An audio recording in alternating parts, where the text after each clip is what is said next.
Chapter 2. Forgot About Me.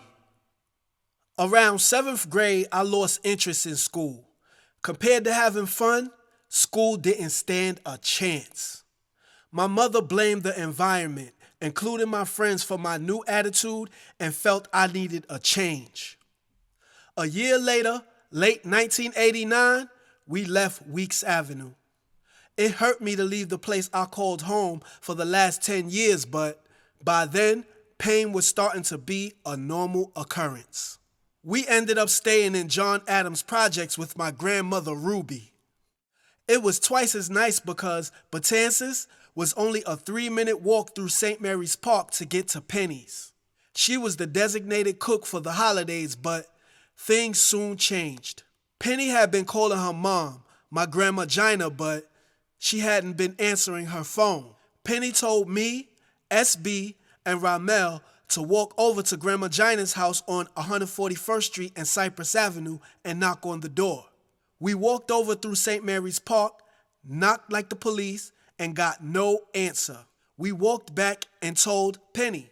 She started yelling at us saying, "Why didn't you just call me? You walked all the way back here just to tell me that?" And started mumbling to herself about how if she wants something done right and so on. Ramel snuck off out the door, so she made SB and I walk back over with her. We got to the building. She told us to stay downstairs and went to get the super to open the door. 5 to 10 minutes later, she came running out of the building screaming, "Mommy, Mommy, she's dead." The super caught her before she fell to the ground crying. I don't know what happened to my grandma Gina. She wasn't murdered, and it wasn't natural causes. It was summertime and her apartment was blazing hot. Heat exhaustion maybe? I don't know. My father showed up soon after. I was sad about my grandma Gina, but it was also an opportunity to see my dad. I don't remember anything else about it. Grandma Gina, sleep in peace. We ended up staying with my grandma Ruby only a couple months because my mom had finally gotten her place. I was 14 and we were now living at 1151 East 165th Street in the Hunts Point section of the Bronx, just 5 minutes away from the spot Amadou Diallo would be brutally murdered in a hail of 41 bullets fired at him by the NYPD. Unbeknownst to me, we were also neighbors with a woman the show American Gangster called America's Most Evil. Rosalie Garcia was this tiny Hispanic lady everyone called Shorty. I lived just one apartment above the alleged Bronx's biggest heroin distributor and didn't know it. She was so sweet and very unassuming. She always said hi and always had a smile for me. She and her son Manny were eventually sentenced to life in prison. I don't know how I passed Diana Sands 147, but I did.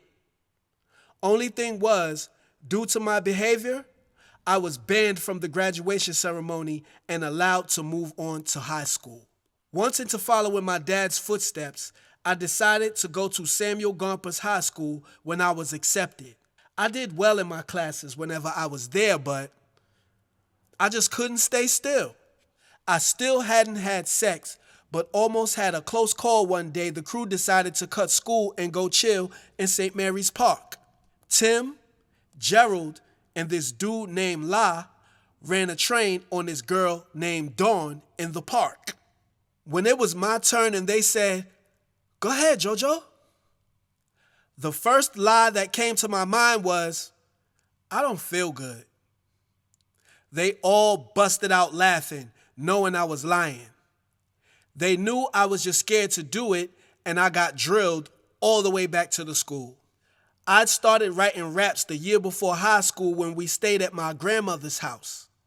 I'd been to the Apollo once before when my dad and the Furious performed at Rap Mania. I'd met a lot of the performers like LL Cool J, Roxanne Shante, Eric B., Biz Markie, and a whole bunch of people. My 4 cousins also competed at the Apollo. They had a dance crew named the Dancing Dawsons. I reversed the 3 letters in their name and came up with DDT, like an explosive, made it an acronym for doing damage together, and joined the group. I told them instead of just dancing, let's dance and rap. None of them knew how to rap. Surprisingly, my cousin Monroe stepped up and said, let's do it. We taught them how to rap, Monroe and I, and wrote all the group's rhymes. At about 11, I rapped privately and sometimes amongst relatives and close friends and started penning my rhymes at 13. What I loved most about rapping as a little kid was being listened to. I could go on and on. As long as I kept people's attention, they listened to me hanging on my every word without a single interruption. At 13, I fell deeply in love with hip-hop and began to accumulate stacks of books filled with rhymes. I knew nothing about my cousin Monroe rapping. He was super smart and really quiet, so it was a shock to hear and see him spitting. Out of us 2, I was playing keep up. We got Corey, aka Everflow, a multi-talented rapper, barber, graffiti artist from John Adams Projects in the Bronx to design our costumes. My Aunt Barbara started her entertainment company, Bieber Entertainment, and managed us. We did a couple shows, but no one showed Barbara or us any real support. We couldn't keep it together and my cousins gave up. I'd gotten the hip-hop bug. I was 13 and I wasn't stopping. I wanted in. I was happy at Samuel Gompers High School and had my first rap cipher when this dude named YZ started one in the lunchroom between periods. He had an ill Jamaican type of style, spitting street raps, flipping his flows in a way I'd never heard.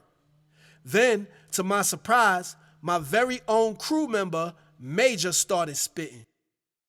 If I had to describe his style, I'd say it reminded me of Keith Murray. Right after him, my other crew member, Garfield, chimes in with his offering. They got me so excited, I started spitting right after him. The crowd went crazy. Dudes, Puerto Rican girls, black girls, all at the same time yell, "Oh!" when I started spitting. Not at my rhymes though. They were shocked that this little kid had the nerve to even step up and contribute to the cipher. I was a little guy who always looked younger than my age, while all the previous spitters had beards and mustaches. I was under 5 feet, 100 pounds, barefaced, without a follicle. I'd see the dude Sonny Chiba from the group Camp Low around the school and knew it was possible to make it because their song Lucchini was being played on the radio and the song was good. As I got older, I started to outgrow my mother and the rules she set for me. I was around 16 by now, seeking my independence, and abruptly, I would get it. I never disrespected my mother, but I got punished for standing up for Satani when she stayed out late one night, missing her curfew. My sister Latoya had been out past curfew, but had made it in before my mom, luckily. Less than 20 minutes later, my mom walked in. She'd been out with her boyfriend, Gene. My mom dating was different because she never had men around us. My mom was the square poster child. She never drank, used drugs, or hung out in the streets. I've never even seen my mom smoke a cigarette or drink coffee. I really liked Gene though. He was a great guy and treated my mother very well, which helped her treat us good. He was a single dad raising his young daughter, but pain would creep up and snatch him out of my mother's life. Gene died from something natural. I don't know what, but he couldn't have been older than 40 years old. Gene, sleep in peace. My mom got undressed, looked in mine and Tawana's room, both accounted for. She looked in Latoya and Satani's room. There was Pookie, and there was Latoya. Pookie is my sister Letitia, but I don't call her Pookie. I call her Tisha. That's my sister. All right? There was Pookie and there was Latoya, but no Satani. It was obvious she was past upset. We were interrogated, but had no real info on Satani's whereabouts, so she sent me to look for her. I lifted every rock and turned every stone. When I returned Sataniless, my mother looked like she would have settled for whooping my ass, she was so angry. Minutes passed slowly and in walks Satani. My sisters are all so pretty. She walked in the door with her big earrings and small frame. I knew everything about my sisters. I knew who they liked and who liked them, all their friends and where they went. That's how I was about my sisters. We were all virgins. We had our problems, but outsiders couldn't break our bond. What I said went. If I told them to walk, they'd run to be on the safe side, and I never had to lay a hand on them. My mother and the whole family sat in my room. When Satani walked in, my mother stood up. We were all just hoping, whatever it was going to be quick. My mother didn't even look at Satani. She walked straight out of the room. 30 seconds later, she came back with a broomstick. I stood in the middle and said, "Mommy, wait." She told me to get out of the way, but I didn't move. Satani stood behind me, holding my arm in fear of her imminent ass whooping. I stood firm in between them, thinking to myself, from now on, things were going to be different. Little did I know, the difference would be me no longer being a resident of the household. I said, "No, Mommy, listen to me." She tried to push me, but I'm older now. Still small, but bigger than I was before, and I wasn't moving. It was like I hadn't even said anything or something. Her only focus was getting to Satani. She said, "Jojo, this is my child and my responsibility. Now move." I said, "You should have been thinking about that before you went out on your little booty call." In my head, I heard the words booty call and an echo on repeat. Booty call, booty call, booty call, booty call. I swear, the very second I said it, I regretted it and wished it was just my thought or that she'd temporarily lost her hearing for that moment. Anything. Everybody gasped. Everybody except my mother. She was too busy cocking her arm back. Satani was no longer the focus. One to the right jaw, one to the abdomen, one to the left jaw, right rib, left rib, face, face, face. Anyone would have felt cheated if they paid money to see this lopsided fight. The only reason she stopped was she got tired. She walked in the kitchen, picked up the phone, called my father out of breath, and said, "If you don't come get him, I'm gonna kill him." He never came. She told me to pack my bags and locked me out. I went up the block to my father's cousin, Kawani's house. He smoked crack, but he was cool. Plus, I didn't have a choice. I stayed there sleeping on a blanket on the floor.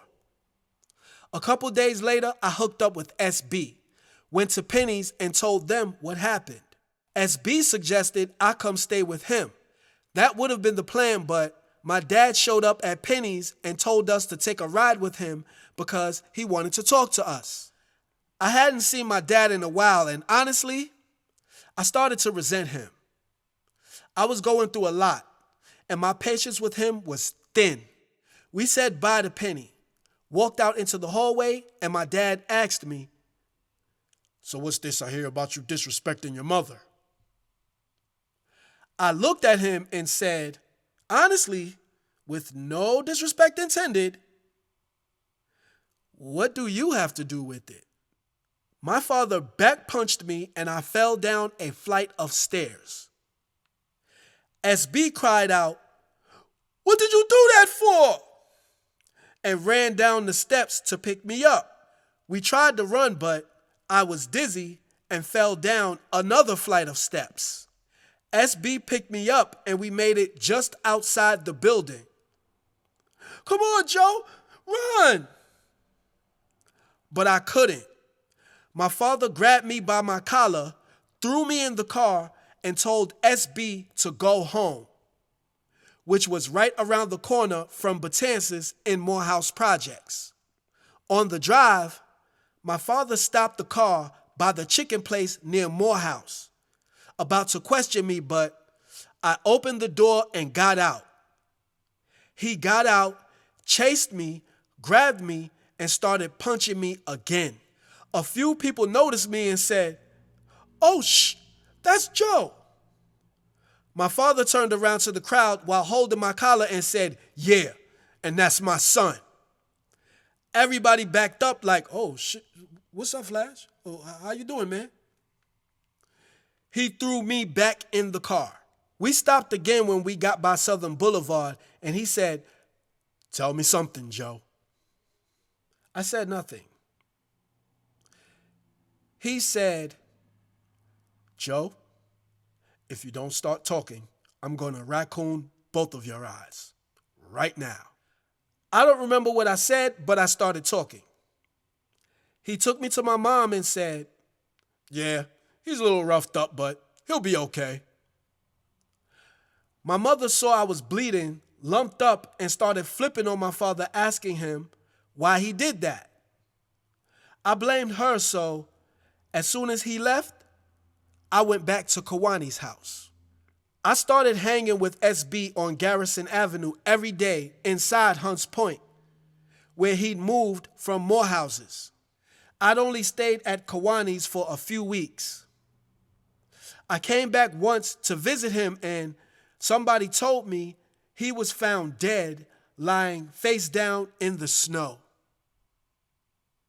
Kawani Bronson, sleep in peace. My frustration was taking over.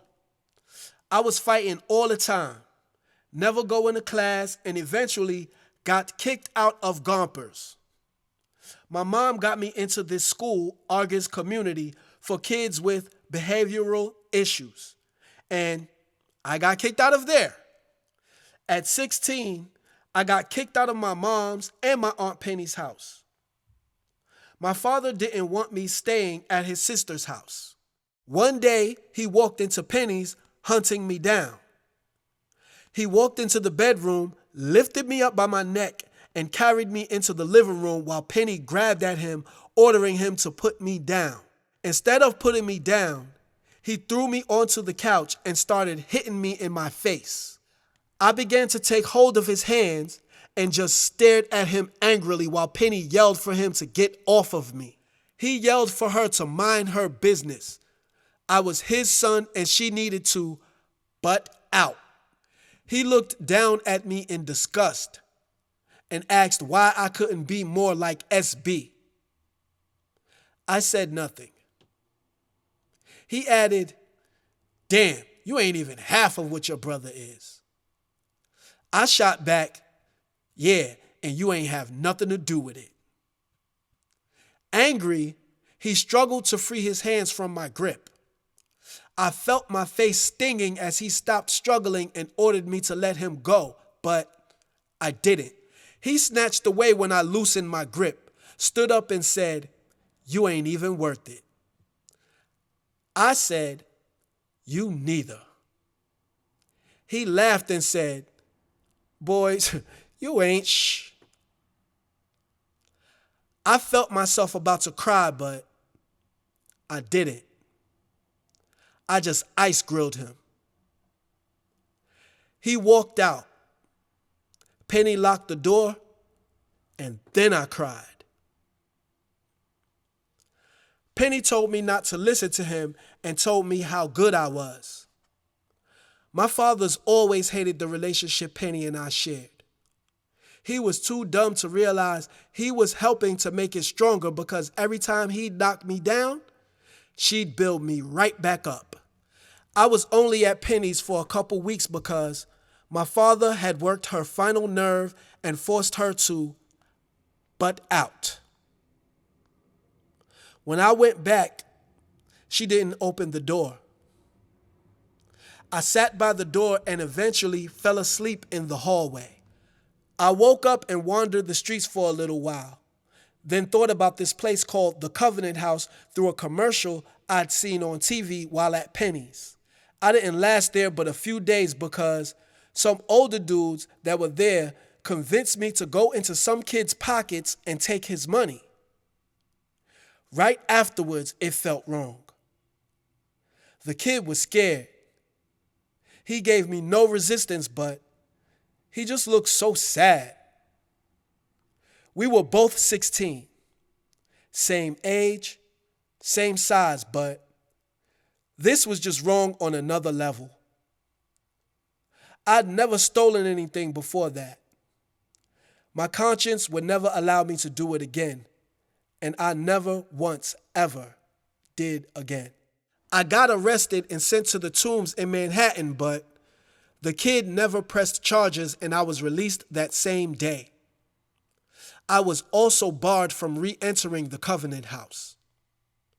I tried to go back to my mom's, but it was a wrap.